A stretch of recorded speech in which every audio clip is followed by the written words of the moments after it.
Look, thank you so much for having me here. That's a hell of an act to follow. I certainly don't have the same runs on the board as Scott, but what I do have is a short story about how I've sort of come to where I am right now. I think of myself at about 2 o'clock on the clock in terms of my journey, so hopefully the rest of it is enjoyable as it has been to date. I'll probably start with just a question, just to you all. If someone had to ask you what the greatest challenge that you have is, and I'll just go back a little, the greatest challenge confronting our world at the moment, what is it, in your opinion? Ourselves? Very deep, very deep. I mean, there's environmental issues. Resources, yep, and population. Urbanisation is by far and away the greatest issue confronting us, and don't pay too much attention to the screen because it'll just flow on and provide some information. But I guess where I want to get to is that over the course of my life, another 3 to 4 billion people will move into urbanised environments, and that's going to create a huge amount of pressure on our world, on our resources, on our distribution of wealth, on our environment, and on everything. So I'm very fortunate enough to have, at a young age, decided I knew exactly what I wanted to do, and that is I wanted to build buildings. And from a young age, I took a huge interest in it, and I was completely blown away that there was this profession out there whereby you could design things, you could build things, you could finance things, you could make money, you could meet people, you could work on shoots with models. It was unbelievable. And at a very young age, I realised that's exactly what I wanted to do. In doing that, I realised that there was a social obligation upon developers to do good things to the environment. The built environment is the most important and the most obvious thing around us. So in doing that and then working about a decade within that industry, very, very quickly I learnt to realise that there were people that do it well and there's people that do it terribly. And in that, inherent within that, I just got the shits with the way that the industry was communicating about what was good and what was not so good. So from down the road, and I was delivering the Mosaic project, and it doesn't look anywhere near as good as I wanted it to look. And I started writing a blog on the recommendation of a few friends of mine that worked in advertising, because I got frustrated with the way that the industry and the people that worked in that industry, and that's about 1 million people in Australia, were communicating amongst themselves. And I wanted to create a place where we could showcase what was the best of urban development in Australia. So we went about creating it by accident, and really it was one weekend where I taught myself how to use WordPress. I drank about a carton of beer and built a terrible website. And through all of that, we had the urbandeveloper.com. It's about creating a conversation about the way that we build cities and about the way that we build the cities of the future. And we want to showcase what's good. So we don't write about negative things, we only write about positive things.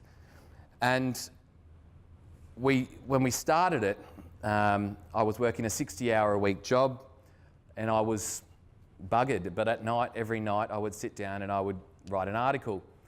And it was only about a year ago that we realised that there was an audience, and there was an audience watching and following us, and that kind of grew. So in July of last year, we launched it properly, and that was with the rebranded website. Since then, and I think you can pause this thing, our community has grown from about 3,000 people to about 20,000 people in Australia, and we get somewhere close to around 200,000 eyeballs a month.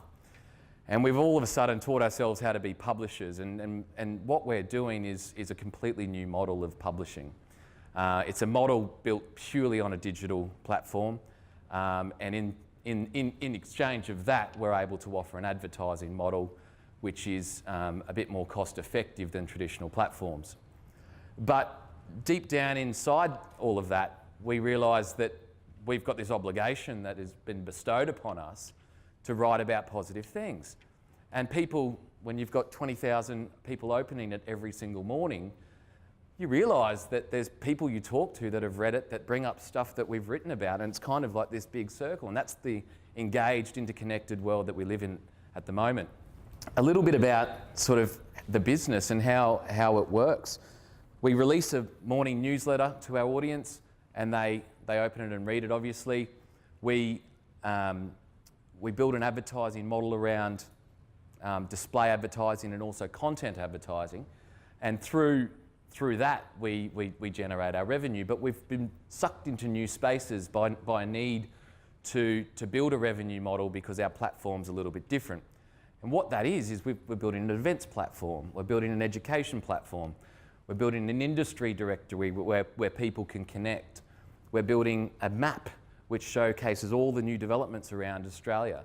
And our vision is to create something that we can expand internationally as well. Now, the biggest challenge in all of this has been to take an industry which was traditionally predominated with grey-haired 50-year-old, 60-year-old men and convince them to take their advertising spend onto a digital platform. And that hasn't been easy. So we've had to find ways of doing that. And what's been really interesting is now the traditional publishing community in our industry has started to take note of what we were doing. So we've got 40 Fairfax subscribers. We've got a bunch of different people out there that are following what we're doing.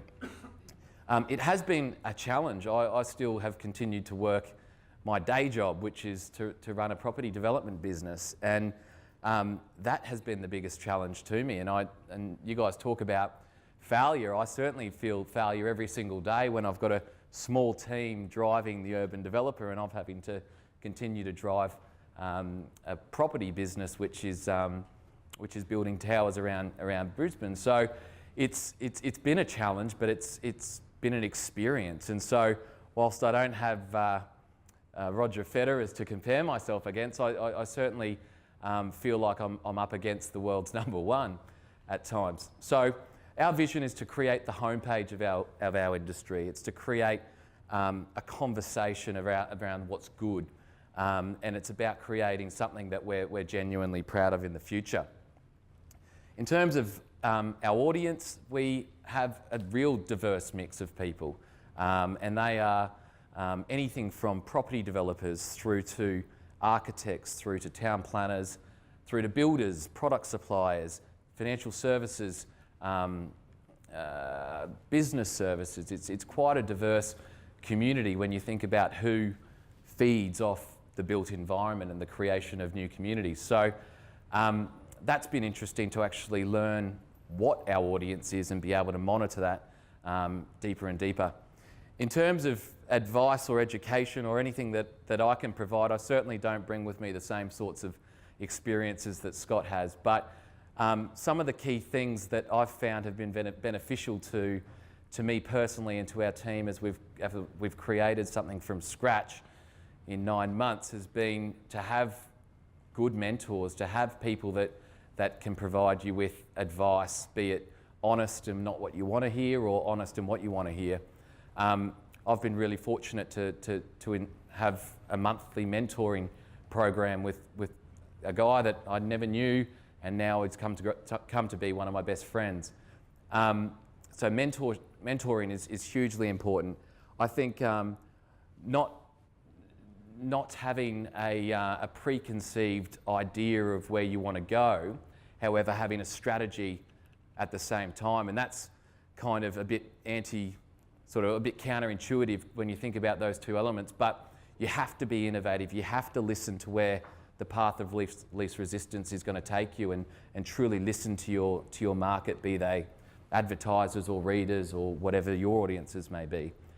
In terms of lifestyle and maintaining a decent lifestyle, I've found that one thing I would never want to give up when you're working 80 hours a week at times is a social life and a good time. And you'll more frequently see me at 6s and 7s or the QA than you will at, no, not at the office, but you'll certainly see me there often. But having that social life I've found to be hugely refreshing and also beneficial in terms of the people that you meet and the relationships that you make. And then, the simple things in life are your family, and that's hugely important. So when the tough gets the going, what's the old saying? When the times get tough, the tough get going. You know, there's nothing tougher than your family. So I keep relying upon that to kind of continue to give me energy, enthusiasm, and a bit of grounding. So I don't have too much wisdom to impart on any of you other than to share my short story to date. But it's been a hell of a ride, and I hope to be able to continue it. So thank you for the time.